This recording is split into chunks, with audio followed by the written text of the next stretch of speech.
Waalaikumsalam.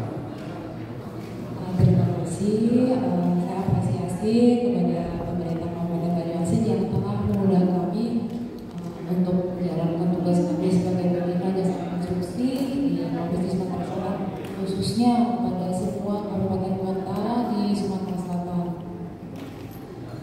Baiklah, saya juga berterima kasih kepada Bapak Ibu yang telah hadir pada acara ini. Mungkin ini momen yang pas lah sedikit buat kami untuk sharing tentang pembinaan jasa konstruksi di Sumatera Selatan. Alhamdulillah, puji syukur kita panjatkan kehadiran Allah Subhanahu wa Ta'ala, karena itu yang memberikan nikmat dari kita, nikmat sehat, nikmat selamat dan sampai kita menghadiri kegiatan ini.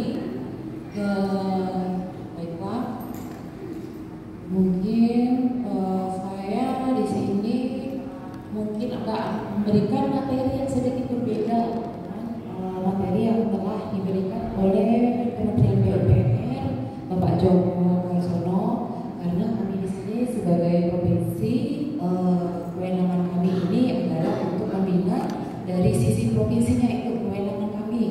Jadi kami di sini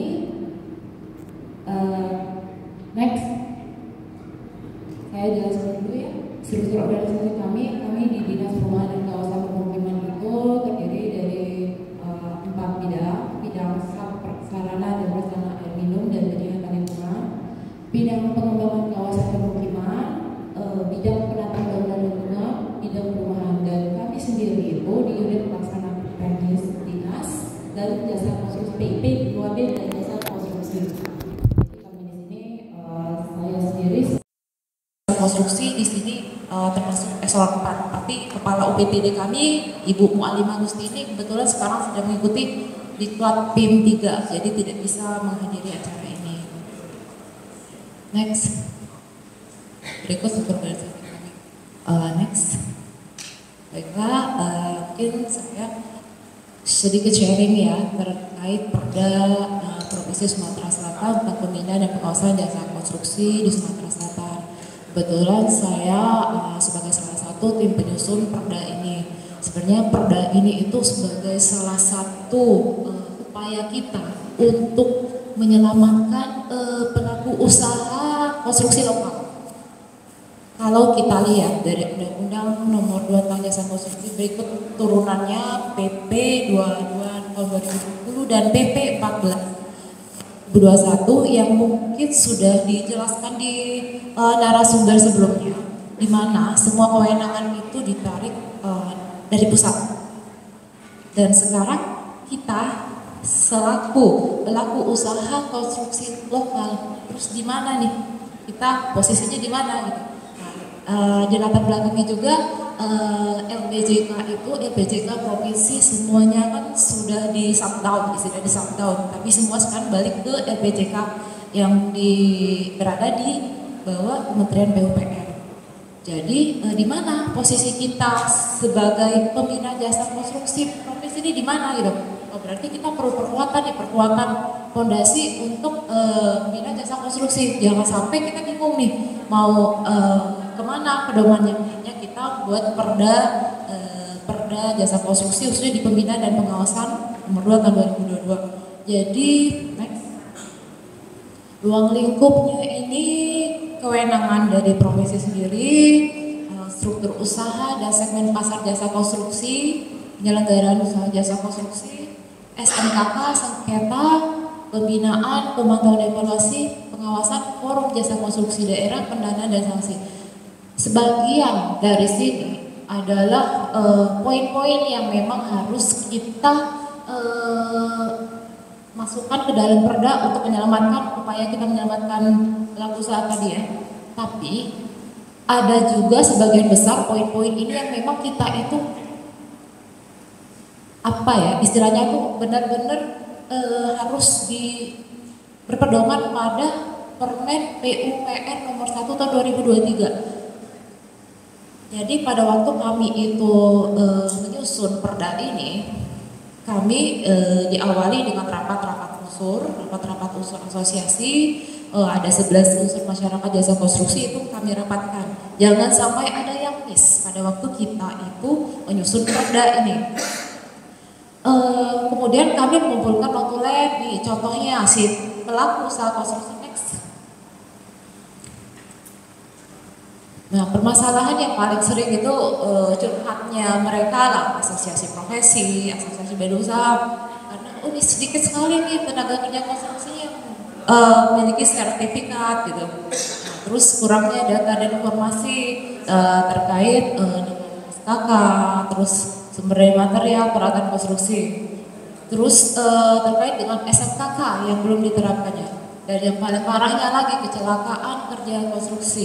Itu semua kan termasuk faktor permasalahan dari SDM dan karena peralatan. Next. Nah, kalau masalah yang sekarang mungkin itu sebagian masa berlaku SDM itu udah habis dan sebagian masa berlaku SKK juga sudah habis. Jadi di sini juga bingung nih, rata-rata tuh mereka tuh bertanya, ini kayak mana nih?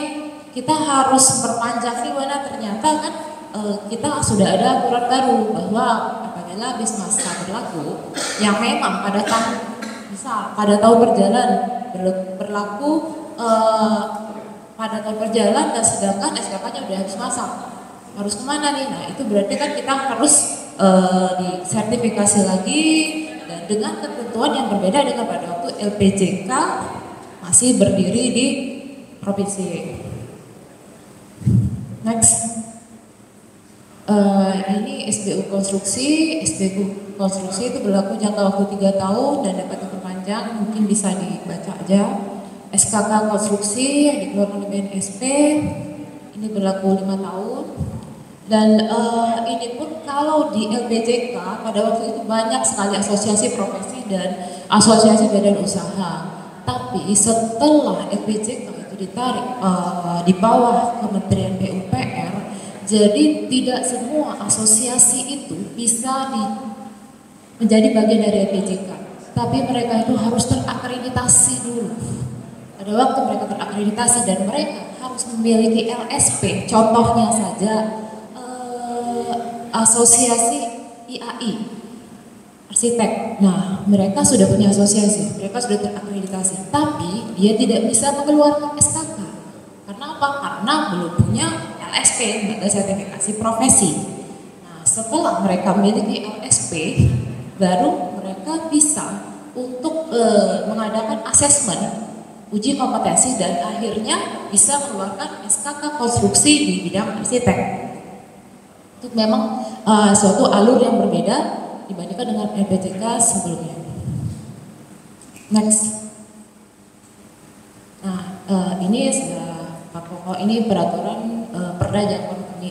Di sini kami untuk pembinaan dan pengawasan pada masyarakat Jakon ini, kami pada waktu menyusun Perda ini semua item-item sudah kami masukkan, tapi pada waktu kami itu harmonisasi ke Kemendagri dan kebetulan ternyata di sana itu sedang menyusun Permen PUPR nomor 1 2023. Jadi semua yang kita bahas di situ, semua yang kita coba pembinaan dan pengawasan itu ditarik persis ya sesuai dengan Permen PUPR nomor 1 2023. Berarti kita pembinaan dan pengawasan masyarakat pada masyarakat Jakon harus berpedoman kepada pusat, di mana kewenangan provinsi apa aja yang harus dibina, apa yang harus diawasi, kabupaten kota begitu juga. Jadi wewenang dan dari masing-masing wilayah itu berbeda. Itu makanya kalau pada waktu kita termasuk simaknya itu pun acuan kita tetap di Permen PUPR nomor 1 tahun 2023 tentang pembinaan dan pengawasan jasa konstruksi. Yang kedua untuk meningkatkan perbuatan masyarakat Jakon. Ini maksudnya ini untuk membonding 11 unsur masyarakat Jakon tadi. Jadi kita itu perlu bonding dalam bentuk forum di mana kita di situ bisa saling sharing. Di situ ada universitas, ada penyedia jasa, ada kita selaku pengguna jasa, terus ada tenaga kerja konstruksi dan lain sebagainya. Ya, nah ini poin besarnya di pemberdayaan pelaku usaha konstruksi lokal. Ada di materi berikutnya, terus kemudian penggunaan material konstruksi lokal. Next. Nah, ini pelatihan tenaga ahli jasa konstruksi itu wewenangnya kami sebagai provinsi. Nah, di sini juga kami itu lebih ke apa ya? Kalau hanya melatih tenaga ahli konstruksi hanya penyedia jasa, rasanya tidak imbang kan, karena kita selaku pengguna jasa harus lebih tinggi dong ilmunya dari mereka si penyedia jasa. Jadi kami di sini juga sudah sering mengadakan pelatihan dan sertifikasi yang ditujukan ke pengguna dan penyedia jasa. Di samping itu juga ada tambahan di tugas terkait pengawasan, pembinaan dan monet. Itu kan tetap berpedoman kepada Permen PN nomor 1 tahun 2023. Jadi semua pedoman itu harus kita jalankan. Gitu. Yang kedua itu SIPJAKI. SIPJAKI yaitu Sistem Informasi Jasa Konstruksi. Ini salah satu bentuknya ya. Mungkin dari Pak Joko tadi sudah begitu jelas dan detail terkait dengan SIPJAKI. Next. Nah, salah satu poin juga yang harus kita menjalankan ini ya dalam pembinaan jasa ini, kita perlu kerjasama. Berikut kami ini, provinsi ini punya anggaran, kabupaten juga punya anggaran, tapi kan terkadang anggaran yang kami punya ini pun tidak sepenuhnya dapat mengcover kebutuhan tenaga kerja konstruksi di sini. Begitu juga kabupaten kota. Disitulah letak kita untuk bekerja sama. Contohnya kami itu telah menjalankan kerjasama pelatihan tenaga ahli konstruksi itu dengan Kabupaten Timur. Jadi ini kami juga membuka peluang nih buat Banyuasin. Pada waktu itu mereka lebih concern ke teknik jembatan, tenaga ahli jembatan. Jadi mereka itu menyediakan, kami punya ini nih ada 30 orang ASN dan ini harus disertifikasi. Oke, jadi kita sekarang langsung kita poin-poin apa saja yang mereka punya di situ dengan anggaran mereka dan poin apa saja yang kami, dan akhirnya kami dapat mengadakannya sampai dengan 5 hari kami mengadakan, dan alhamdulillah dari 30 orang ya sekitar 28 orang yang lulus. Jadi kami di situ pelatihan, kemudian langsung asesmen. Nah, itu salah satu bentuk kerjasama kami dengan kabupaten kota. Mungkin kalau dari Banyuasin memang membutuhkan, karena saya pikir kan kalau di sini kan pasti banyak ya Pak John ya. Itu tidak menutup kemungkinan baik itu mau ASN ataupun penyedia jasa. Di samping itu juga kami sudah melaksanakan kerjasama pelatihan tenaga ahli dengan Kementerian PUPR. Ini kalau kita berbicara tentang tenaga ahli, tapi kalau untuk tenaga terampil, saya pikir itu akan lebih mudah kalau memang kita bisa on the spot Pak. Di sini kan banyak proyek ya, Jadi namanya di bidang konstruksi, bukan hanya di bidang konstruksi. Kalau ini kan banyak dari semua OPD ya, mungkin ada di sini ada Diknas, terus di sini ada dari Dishub gitu. Masing-masing OPD kan pasti ada proyek konstruksi ya. Nah di situ itu bisa kita laksanakan pelatihan tenaga terampil on the spot. Jadi si tukang, jadi memang jenjangnya itu kalau dulu tuh terampil ya, kalau sekarang namanya jenjang teknisi, analis, operator. Itu jenjang 1 sampai dengan 6 itu ranahnya kabupaten kota. Tukang termasuk di dalam itu, level 1, 2. Jadi itu kalau kami pernah juga melaksanakan pelatihan tenaga ahli tukang, dan kami itu pada waktu 1 hari cukup sih sebenarnya 1 hari. Yang namanya tukang dia itu pasti kan harian ya mereka dapat. Di sisi lain kita juga perlu SKK buat mereka, karena kalau kita tidak punya SKK pada waktunya kita memang sudah harus tidak ada kompromi lagi, kita kelabakan mulai kan. Jadi gini, misal satu angkatan kita mengadakan SKK untuk 25 orang. Di mana nih? Misal ada di proyek untuk pembangunan sekolah, masuk di situ. Di proyek itu dikasih pembekalan, si tukang dikumpulin, terus dikasih materi. Setelah itu langsung asesmen di tempat, bisa 2 hari atau 1 hari. Dan sebagai pemicunya paling kita ganti uang transport gitu ya. Nah, itu salah satu bentuk pembinaan kita yang paling rendah aja, tukang, tapi kita bisa meng-cover untuk kebutuhan tenaga kerja konstruksi.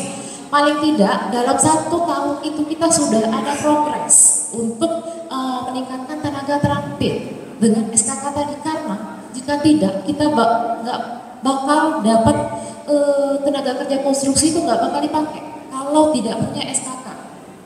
Jadi itu salah satu contoh kecil ya. Poin kedua itu kelembagaan Jakon. Kelembagaan Jakon mungkin kalau di kabupaten kota di Banyuasin sih udah alhamdulillah udah lumayan ya Pak Jun ya. Kalau di sini sudah proaktif lah. Terus ketiga di sini fasilitasinya ya dalam bentuk sosialisasi, baik itu dari kami juga harus sering-sering kasih sosialisasi ke kabupaten kota, baik itu dari kabupaten kota ke unsur masyarakat Jakonnya. Yang keempat pengembangan dari sistem dan metode pelatihan. Nah, pengembangan sistem dan metode pelatihan tadi pelatihannya itu sebenarnya di mix aja, jadi tidak kaku. Kita harus yang misalnya si tukang itu harus kita kasih materi 3 hari, nggak begitu, tapi kita bisa on the spot. Termasuk juga kalau untuk di jenjang teknisi operator, analis operator, bisa untuk tenaga lab gitu, kita bisa kerjasama, bisa kerjasama dengan universitas, dengan politeknik gitu, dan itu pun kami akan sangat membantu jika memang dari kabupaten kota bersedia untuk melaksanakan pelatihan untuk jenjang itu. Selanjutnya poin 5, pengembangan tentang sistem informasi itu Sipjaki, di mana ini berkaitan dengan SIPI, Sipjaki, SMPK dan Daenaker. Dan yang keenam pemberian penghargaan dan penerapan sanksi. Itulah perlunya kolaborasi. Jadi walaupun kita itu punya wewenang yang berbeda, kami harus melatih tenaga ahli, tenaga terampil, tapi bukan berarti kita jalan sendiri. Karena kami bisa mengeluarkan tenaga ahli dari sini dengan anggaran kami, dan kami juga butuh tenaga terampil gitu. Karena kami butuh juga teknisi, analis, operator, dan kami sangat membutuhkan itu, karena gap yang paling tinggi itu kebutuhan tenaga kerja konstruksi itu ada di level pelaksana, teknisi, analis, operator, itu gapnya lumayan besar. Jadi sama-sama kalau kita saling sharing ya, saya pikir bisa kita itu meng-cover kebutuhan tenaga kerja konstruksi di Sumsel. Next.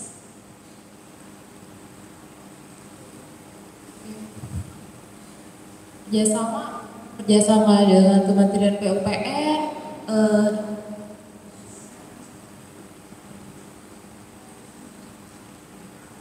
nah ini kayak kerjasama, mungkin saya sudah cerita tadi, kerjasama dengan dinas KPU-an atau OPD lainnya yang memiliki proyek konstruksi, dan kemudian kita juga bisa kerjasama dengan rantai pasok selaku distributor material. Nah itu bisa kita mau mengadakan pelatihan tukang rangka baja ringan, bisa kita nanti cari sponsor, bisa kita ke distributor perusahaan, kan mereka menyediakan material, dan dimanapun bentuk kerjasamanya itu pasti mereka dan kita sama-sama membutuhkan. Nah di situ, jadi di titik manapun itu, selagi kita ada niat yang memang gimana sih caranya, insya Allah tuh bisa ada jalannya lah dengan kerjasama apapun. Next. Nah kalau MTU mungkin kalau dari jasa konstruksi Pemkab Banyuasin ini sudah pernah minjam MTU yang memang awalnya ini memang punya pusat. Kebetulan sekarang ini dihibahkan kepada kami untuk pinjam pakai sih.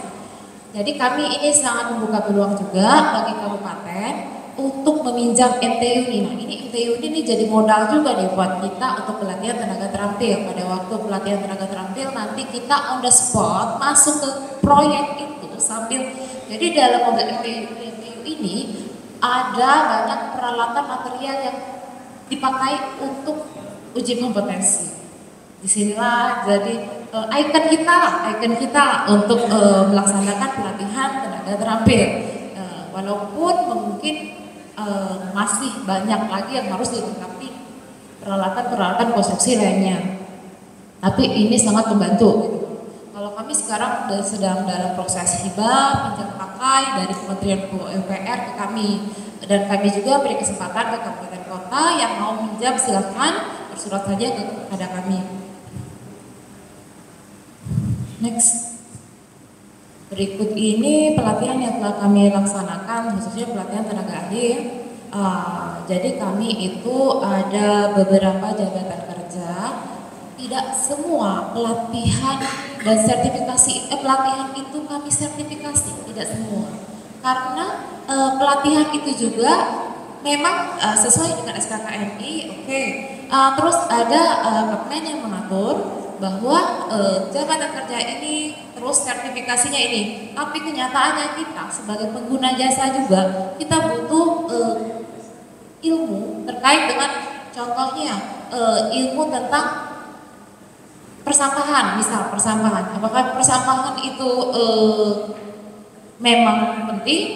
Berarti kan kita menyesuaikan dengan di dinas kita kan. Terus kita cari materi, kita minta langsung gitu. Misal pada waktu kita mau sertifikasi tapi ternyata belum ada LSP yang bisa bersertifikasi, bisa jadi pelatihan saja kita melaksanakan di situ kan. Dan pada waktu kita pelatihan, setelah selesai pelatihan dapat sertifikat pelatihan, misal LSP sudah bisa mengeluarkan untuk asesmen untuk mendapatkan SKK konstruksi.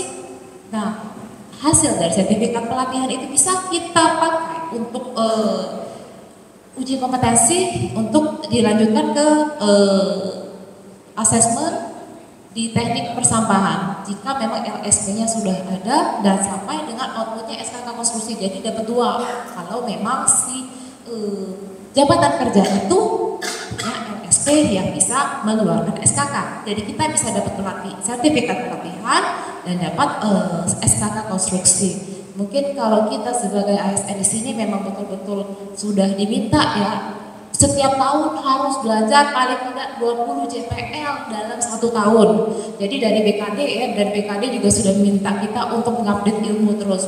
Nah ini salah satu bentuk usaha kami juga sering mengundang 17 kabupaten kota dari Banyuasin juga, alhamdulillah sudah banyak juga yang mengirimkan ke kami untuk dilatih ASN-nya itu dari jenjang ahli. Tapi kalau untuk penyedia jasa sih kalau kami kalau Banyuasin belum pernah sih, kontraktornya itu kami undang belum.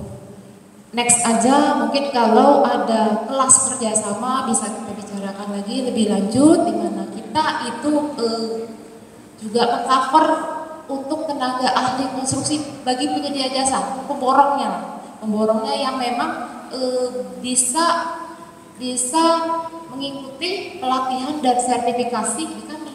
Karena yang namanya jenjang ahli gedung itu pasti digunakan kan untuk render, terus ahli K3. Nah, itu silakan saja kalau memang dari sini ada penyedia jasa, konsultan, baik itu konsultan itu yang memang membutuhkan SKK, kami siap menerima calon peserta dari sini. Silakan mengirimkan ke kami karena kami ini memang setiap tahunnya ada anggaran untuk pelatihan tenaga ahli konstruksi dan itu free, SKK-nya itu free karena jadi satu angkatan itu sekitar 30 orang. Kayak kalau tahun kemarin tuh kami SKK K3 sampai ke ahli madya, ahli muda, ahli madya, terus itu ahli jalan, ahli gedung, ahli desain interior. Next kami insya Allah nanti ada tenaga ahli desain interior, tenaga ahli arsitek, terus itu landscape, teknik iluminasi, ahli gedung, ahli jalan, ahli K3. Nah jadi ini kami juga di sini membuka peluang sebesar-besarnya. Jika memang ada penyedia jasa, teman-teman Bapak Ibu itu yang memang mau disertifikasi yang free dari kami, silahkan saja bisa langsung ke kami nanti. Jadi pada waktu nanti sudah menghubungi kami, semua persyaratan tetap harus mengikuti pedoman yang ada ya. Nanti kita seleksi lagi apakah si calon peserta bisa dilanjutkan untuk disertifikasi atau tidak, itu kami hanya menseleksi dari kriteria yang ada. Tapi untuk pelatihan bisa siapapun kriteria bisa. Untuk khusus sertifikasi itu ada aturan yang memang dari BNSP, dari LSP yang tidak bisa diajak kompromi lagi, bahwa 2 tahun dari tamat baru bisa di SKK mengikuti sertifikasi itu, atau pengalaman 2 tahun bekerja. Itu salah satu yang memang sudah bukan ranahnya kami untuk mensertifikasi, karena itu semua sudah ada aturannya. Ini ahli teknik air minum juga pernah kami laksanakan. Pada waktu itu kami laksanakan kerjasama dengan Unsri, dan situ juga kita benar-benar kunjungan lapangan gitu ya. Jadi kita di sana selain kami dapat memberikan materi, kita juga bisa tinjauan langsung ke lapangan, ke proyek. Kemarin kalau kami ada waktu di Maret itu kami pelatihan estimasi biaya konstruksi, hukum kontrak, dan SMKK. Jadi kemarin kami juga ada kunjungan lapangan juga ke flyover Sekip gitu. Jadi di sini juga kami berusaha bukan hanya materi ya, tapi juga ke konstruksinya langsung kita meninjau langsung, jadi dapat ilmu yang balance. Next. Nah ini ada beberapa jabatan kerja juga yang tadi building information modeling, desain interior, yang tadi saya bicarakan.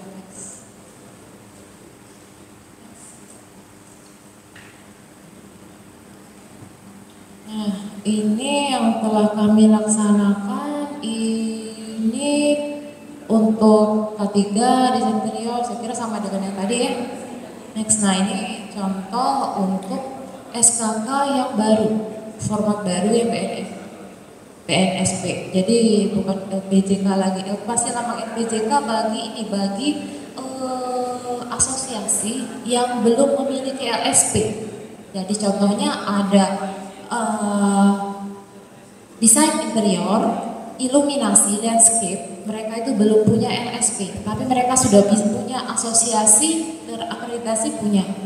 Karena belum ada LSP, jadi ada LSP non pengampu, masih tetap bisa disertifikasi, tapi lambangnya lambang LPJK, lambang LPJK. Dan kalau SKK yang baru ini berlakunya 5 tahun. Kalau kita mau lihat data yang akurat tentang tenaga kerja konstruksi di masing-masing provinsi, bahkan kabupaten kota, itu kita bisa lihat di web lpjkpu.go.id. Dari situ pun Bapak Ibu bisa lihat bahwa ternyata Banyuasin itu punya tenaga terampil sekian, punya tenaga ahli konstruksi sekian gitu. Karena memang di situ itu paling akurat, karena semua kan OSS.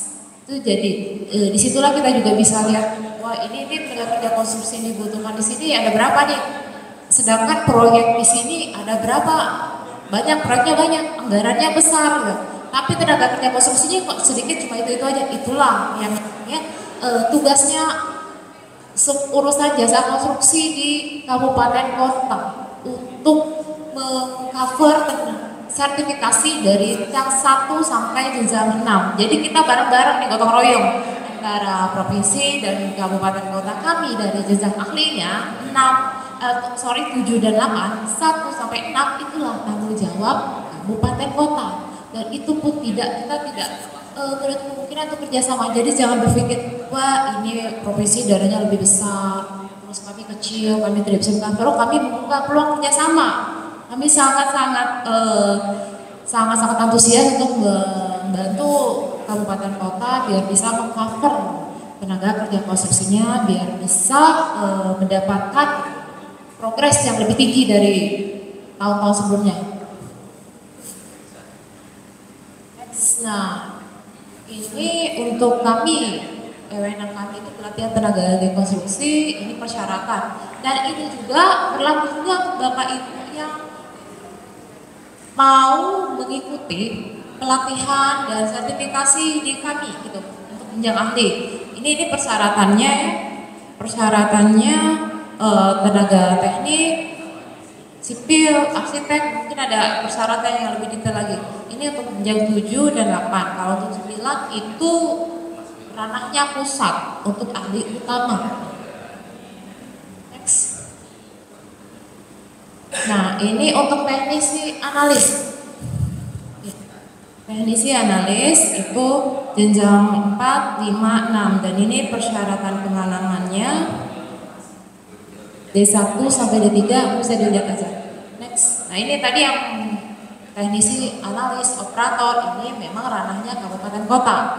Nah, ini jenjang dasar ya, jenjang 1 2, yang tukang itu di jenjang 1 2. Kalau jenjang 3 ini juga masuk dalam operator.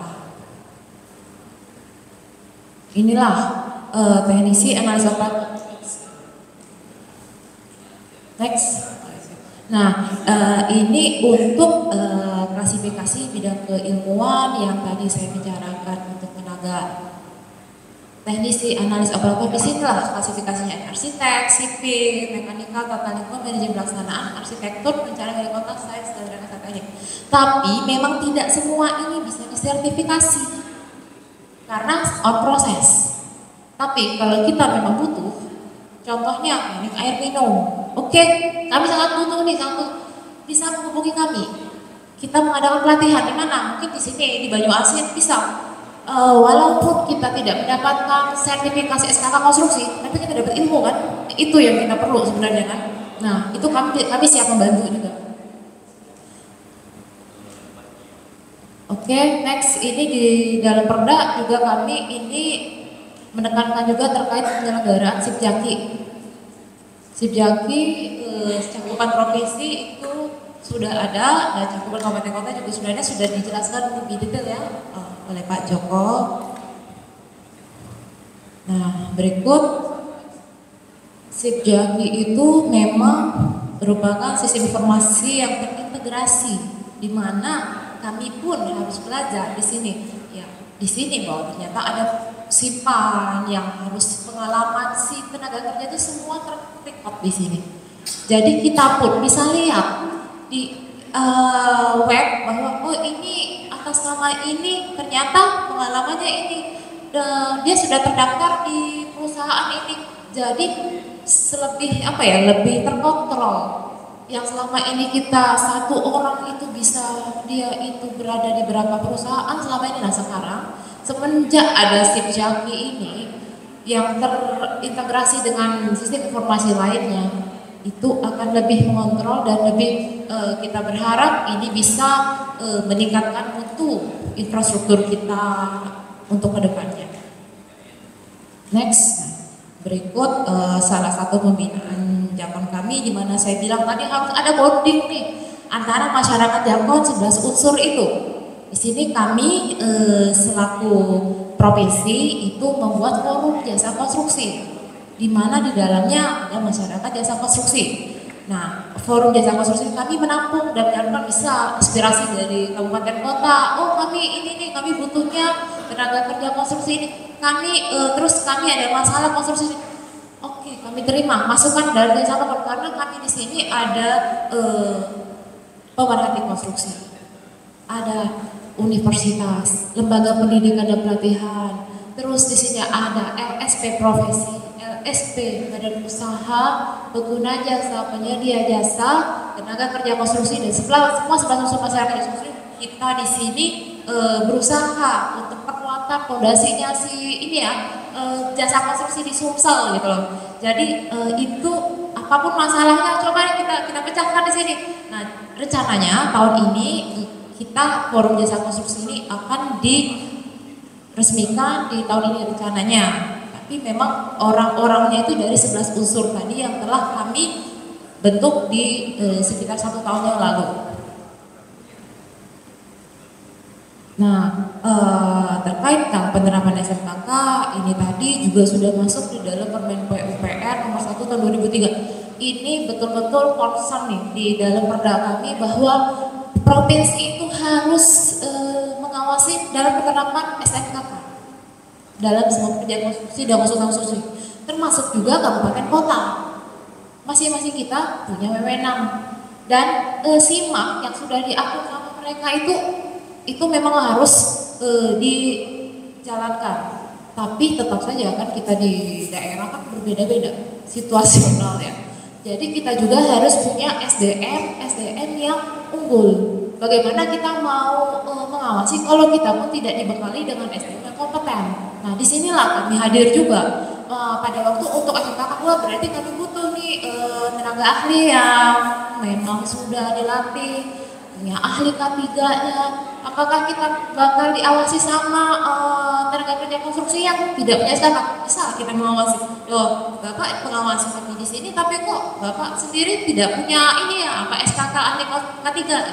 Itu bisa jadi kan di pertanyaan. Nah, makanya kami juga jika di sini memang ada yang bersedia untuk mengikuti ahli K3 ke kami siap gitu. Silakan aja mendaftar ke kami. Jadi semua kita ini mulai dari SDM-nya kita siapkan, dari pedoman, peraturan itu kita dari Permen PUPR nomor 1 tahun 2023. Tinggal pada waktu sistem pelaksanaannya kita sesuaikan saja dengan kondisi daerah masing-masing. Karena mungkin di kabupaten dan di provinsi itu berbeda. Contohnya satu proyek aja untuk jadi coba untuk pengawasan SMKK-nya itu mungkin alurnya dari mana saja nih, mulainya mungkin dari yang proyek-proyek yang besar, kan tidak diawali dengan kita itu lebih ke pembinaan dulu. Pembinaan karena ini bukan hanya pembinaan sampai dengan sanksi. Tidak mungkin kita kasih sanksi kalau kita sendiri itu belum membina gitu. Jadi dari kita SDM dibekali kompetensi, terus kita membina si proyek, si tenaga kerja konstruksi tadi di proyek. Dan pada waktu memang aturan dari pusat itu memang sudah, wah SMKK nih benar-benar harus sanksi harus jalan, denda harus jalan. Kita udah siap kan? Dari sinilah kita mulai lebih awal. Next, nah ini pemberdayaan pelaku usaha konstruksi lokal. Jadi di sini pada waktu kami nyusun perda itu juga kami ini mencoba bahwa setiap proyek konstruksi itu selama ini kan banyak dari, khususnya kalau kami ya provinsi itu banyak juga dari pusat. Jadi pemainnya pemain dari pusat. Loh, masa sih di rumah sendiri tapi kami tidak punya bagian di sini? Gimana nih cara ini benang merahnya? Akhirnya kami buat di sini bahwa dimanapun proyek di wilayah provinsi harus wajib memberdayakan pelaku usaha konstruksi lokal. Nah, tapi dengan syarat kita itu sudah dibekali dengan SKK. Jadi alasannya apa sih mau pakai yang lokal? Kami sudah punya SKK. Itu syarat wajib. Tapi kalau memang tidak ada, ya terpaksa lah kita harus pakai yang Jawa gitu ya. Tapi dengan syarat, misal kita tidak punya tenaga ahli konstruksi iluminasi, saya pakai yang di luar, tapi kami akan mengadakan pelatihan dan kami akan mengadakan sertifikasi. Tahun depan kami punya loh, kami coba pakai yang di luar untuk tahun ini aja, kan gitu. Jadi ini tuh salah satu upaya yang lumayan kami pada waktu itu dengan Bapak almarhum Hendrian ya sekdis kami perjuangkan biar kita pelaku usaha konstruksi lokal ini bukan hanya jadi penonton, tapi memang di sini pun ada ranahnya, ada untuk yang gubernur itu, untuk yang kecil, sedang, risiko kecil, risiko menengah, memang ada batasan-batasannya yang bisa nanti dilihat di Perda Jasa Konstruksi. Nanti juga kami bagi semua dari sini bisa dibaca di Perda Jakon, dan kami juga sangat berharap dari kabupaten kota nanti juga ada turunannya. Jadi ada perbu dari sini yang menyesuaikan bisa untuk perkuatan bahwa oh ternyata kalau beberapa proyek-proyek di sini untuk mau pakai tenaga kerja konstruksi lokal, nah ini bisa diperkuatkan lagi dengan perbu. Silakan saja. Dan yang kedua itu untuk penyedia jasa. Penyedia jasa wajib mendaftarkan dan memberikan perlindungan sosial kepada tenaga kerja konstruksi. Itu BPJS tenaga kerja konstruksi, karena banyak kejadian-kejadian kecelakaan konstruksi yang tidak di-cover sama asuransi gitu ya.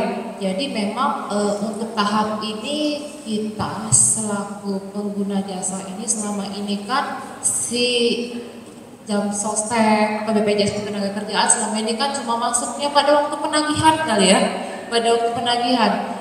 Pada waktu pelaksanaan konstruksi kan ini tidak masuk rata-rata kan, apakah si pekerja ini didaftarkan, apakah dia di cover selama pelaksanaan konstruksi kan tidak begitu. Mungkin dari mereka penyedia jasa mereka merasa berat karena harus membayar kan, membayar misal tenaga kerja konstruksi kan ada 10 orang dan semua harus di cover, asuransinya terlalu tinggi biayanya. Tapi bagi si tenaga kerja konstruksi, wah ini sangat perlu kalau memang ada kejadian kecelakaan konstruksi dan itu mereka sangat di cover kalau untuk kecelakaan bahkan sampai kematian. Karena belakangan ini kan sering kita mendengar tentang kecelakaan konstruksi. Tapi di sini kami juga sempat untuk apa ya? Ini memang kami di sini memberikan perlindungan wajib gitu ya. Tapi kami juga tidak mengikat bahwa harus biayanya dan lain tidak termasukkan di sini. Next untuk sumber daya material keberatan konstruksi lokal. Contohnya di Banyu Asin ini saya material apa yang di sini mungkin yang jadi potensi material di sini ini yang telah lulus uji. Jika memang material dan peralatan lulus uji dari lembaga berwenang dan ini bisa dipakai. Contohnya misalnya di sini pasirnya bagus nih. Nah, terus di sini ini bakal dicatat. Oh, ini potensi di Banyu Asin bahwa material ini nih. Ini bisa dimasukkan pencatatan kita bahwa ada material yang bagus di sini gitu. Terus untuk material lainnya, misalnya selama ini kita menggunakan besinya terus kita harus ngambil di luar. Sedangkan kos kita itu pada waktu ngambil di luar itu kan lebih tinggi kan, kita butuh biaya yang tinggi, kita butuh waktu yang lama sampai akhirnya konstruksinya tuh jadi lama gitu kan.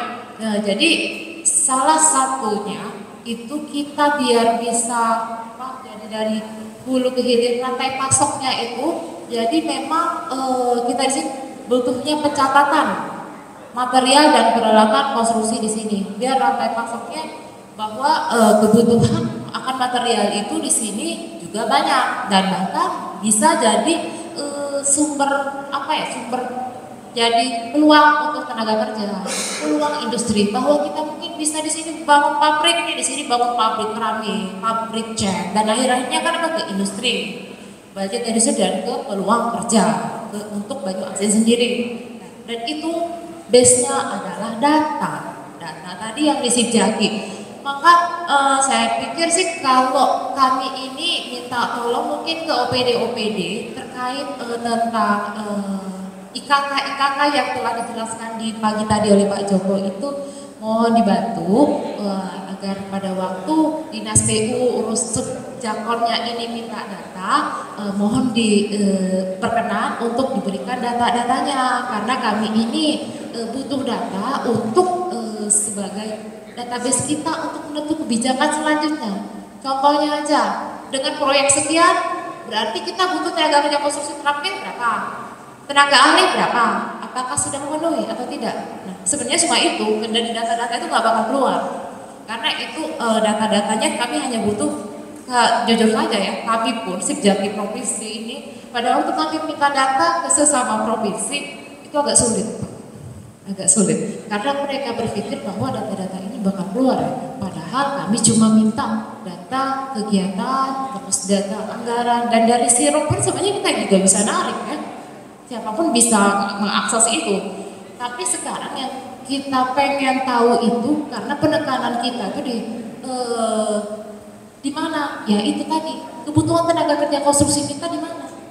Terus mana yang harus kita awasi?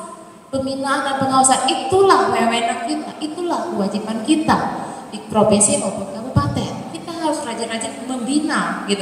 Di mana kita bisa tahu bahwa di sini ada proyek, kalau memang tidak sampai detail gitu. Dapat laporan, kami juga tidak mungkin mau masuk terlalu jauh ya. Kami cuma di ranah-ranahnya yang disesuai dengan simaknya aja. Permen PUPR nomor 1 tahun 2023. Mohon dibantu Bapak Ibu dari OPD jika memang kami minta dari kabupaten kota minta data terkait untuk memenuhi IKK dari cakupan kabupaten kota, mau dibantu berkenan untuk memberikan datanya. Next.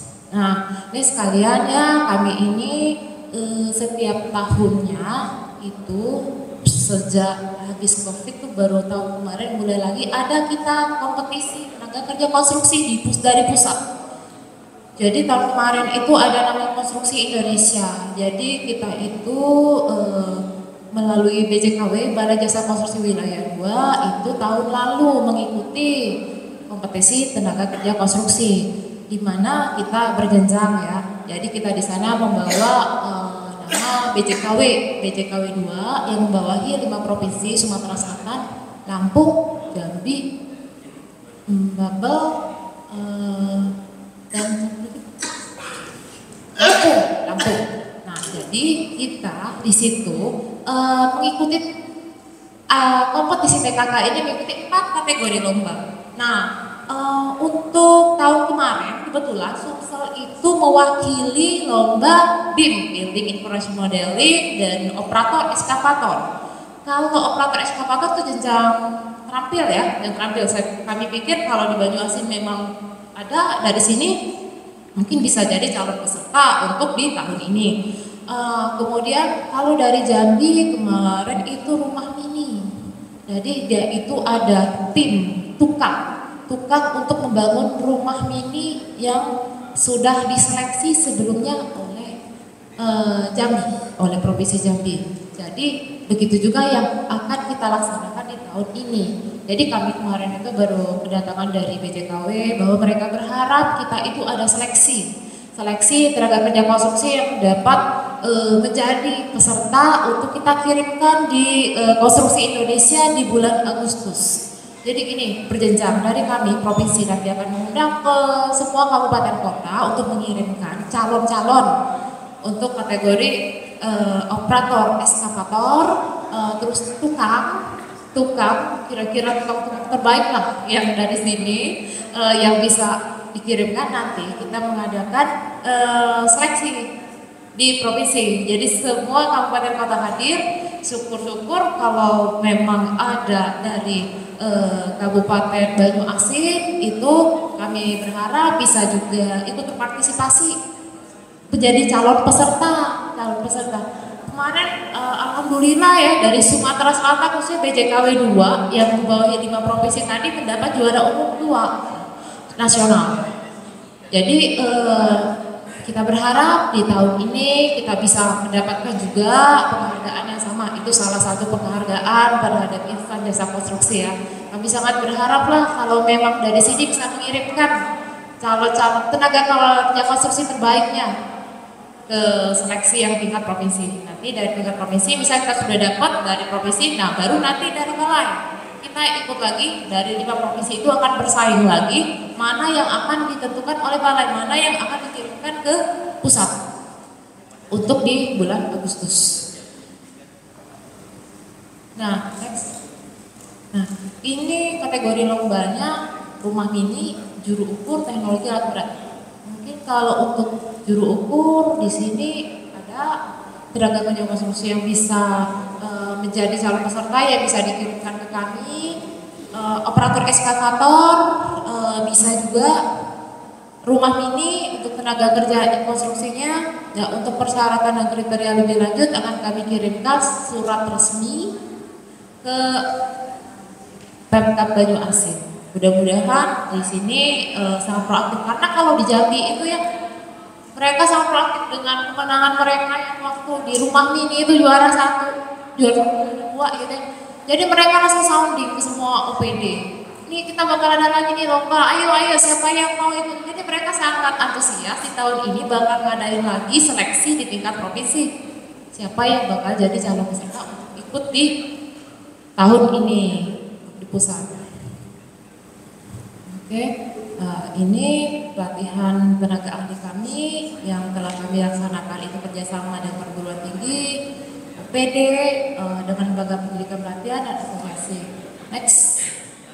Nah, ini Sipjoki Sipjaki ini juga ada di dalam perda kami, yaitu tadi memang dua wewenang kita tadi yang harus pakai tenaga ahli dan Sipjaki.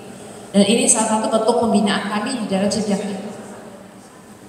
Nah, laporan data inilah yang kami minta Bapak Ibu agar dapat membuka pintunya, agar dapat memberikan kami data untuk kami menjadi database untuk jasa konstruksi. Sebenarnya buat penentu kebijakan dan peluang-peluang usaha lainnya sih kalau kita sudah punya database ini. Jadi sangat berharaplah kami kepada Bapak Ibu, mudah-mudahan nih jadi dari konstruksi Indonesia ini juga nanti ada penghargaan kepada kabupaten kota terbaik yang bisa yang dapat dari IKK-nya bisa terpenuhi. Mungkin Pak Joko tadi sudah bercerita sedikit ya, kalau tahun kemarin itu dari Sumsel tidak ada sih yang dapat penghargaan.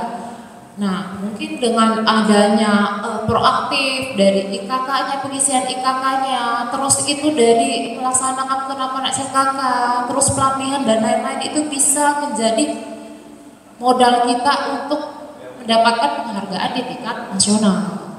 Jadi kami pada waktu itu juga ada penghargaan urusan jasa konstruksi terbaik tingkat provinsi, ada 3. Terus itu penghargaan jasa konstruksi terbaik kabupaten kota. Ada juga itu dari Kutai, dari Jawa itu ada 3, tapi Sumatera nggak ada. Jadi kita berharap mudah-mudahan dari Banyuasin bisa mewakili Sumatera Selatan untuk mendapatkan penghargaan gitu. Next. Nah, ini sama seperti yang tadi ya, SDM wajib mempekerjakan TKK yang memenuhi standar kompetensi kerja. Itu tadi digarisbawahi bahwa tenaga kerja lokal itu harus bersertifikat. Next. Nah, ini di sini juga kami masukkan untuk di perda tentang pembongkaran. Nah, ini bisa dibaca juga di sini bahwa semua ini untuk pembangunan, pengoperasian, pemeliharaan, pembongkaran dan pembangunan itu harus jelas.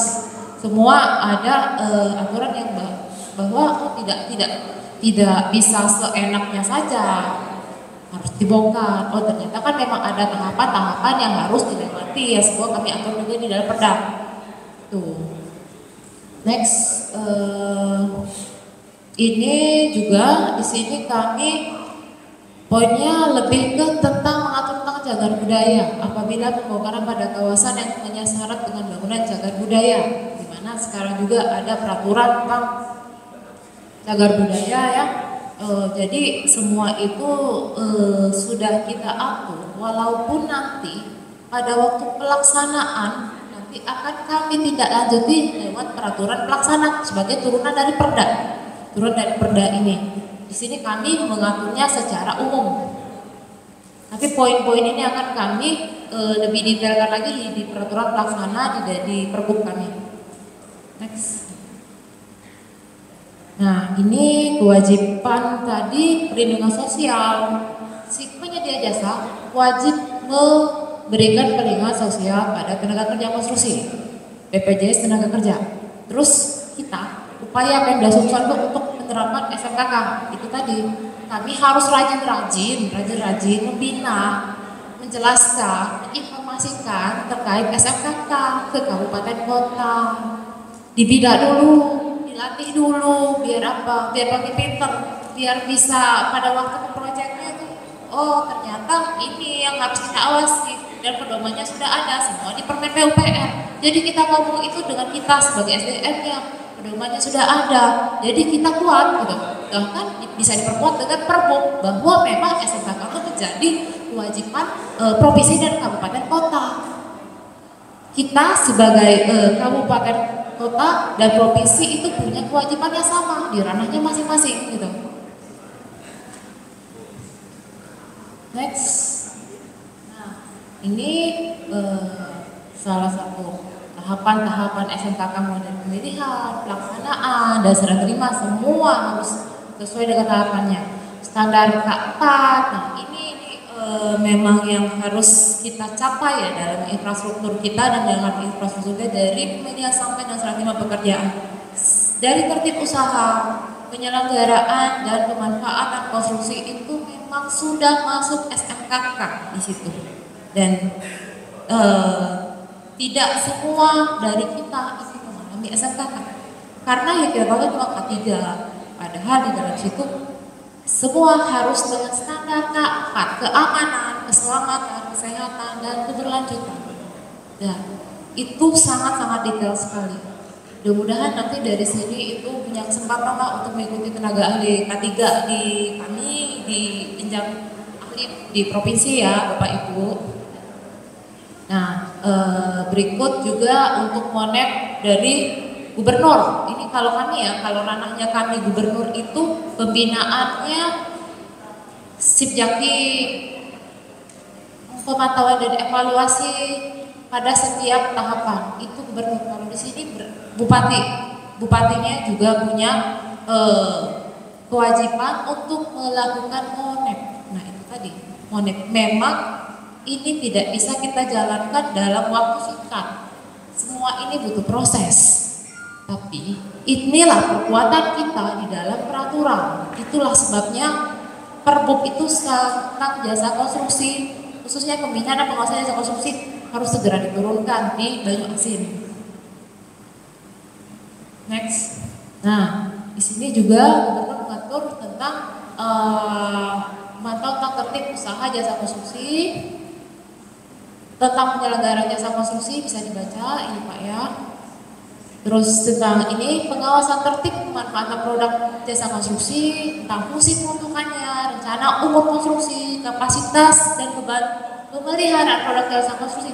Pemanfaatan itu dalam arti begini, pada waktu selesai proses penyelesaian konstruksi, terus BAST, serah terima ke si owner, misal rumah sakit, punya dinkes anggaran dinkes, serah terima ke rumah sakit. Dan pada waktu itulah pemanfaatan itu sudah dimulai oleh si rumah sakit, penanggung jawabnya sebagai owner. Jika memang mau rehab atau apa, dia sebagai penanggung jawab pemanfaatan produk jasa konstruksi. Nanti mungkin bisa dijelaskan lebih detail ke rekan saya Pak Saldari. Next, nah ini tadi yang terkait sanksi. Sanksi ini kalau kita lihat di sini lumayan ya, peringatan tertulis, denda administratif, bahkan sampai rekomendasi pencabutan izin usaha. Tidak mungkin kita kasih sanksi jika kita belum membina. Jadi semakin sering kita membina, semakin sering kita kasih aturan, dan semakin banyak kita modali dengan SDM dan ilmu, mudah-mudahan yang pada waktu objek yang kita awasi sudah mulai aware dengan ternyata kami perlu ini, ternyata kami harus begini pedomannya. Dan pada waktu itu juga sudah diberlakukan sanksi, baru kita bisa, karena sanksi berlaku pada waktu pembinaan sudah berlaku gitu.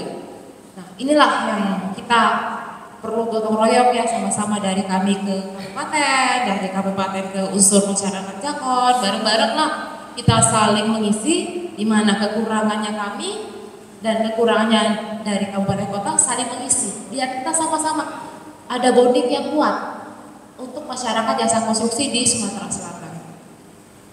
Next, pasal lainnya ini tidak terlalu jauh mungkin ya dengan PP nomor 14 tahun 2021 tentang struktur usaha dan segmen pasar. Ini next, ini juga tentang penyelenggaraan usaha konstruksi berlanjutan. Nah, terus kebijakan khusus KSO. Next. Nah, KSO ini berarti dari kalau kami gubernur itu punya kebijakan khusus untuk pendanaan yang bersumber dana APBD untuk pekerjaan konstruksi dengan kriteria kecil sampai sedang, teknologi sederhana sampai media, biaya kecil sampai sedang. Itu tadi yang terkait dengan proyek besar. Bukan hanya kita sebagai penonton, tapi kita juga di sini bisa masuk juga sebagai pemain. Pelaku usaha konstruksi lokal bisa, tapi dengan syarat untuk yang pendanaan yang risiko kecil, sedang, teknologi sederhana sampai media. Inilah yang kami kami pagerin lah, bahwa kita di sini juga punya peran, bahwa kita juga cuma penonton, dan kami di sini berusaha untuk menekankan di dalam perda. Mudah-mudahan actionnya bisa di kabupaten kota.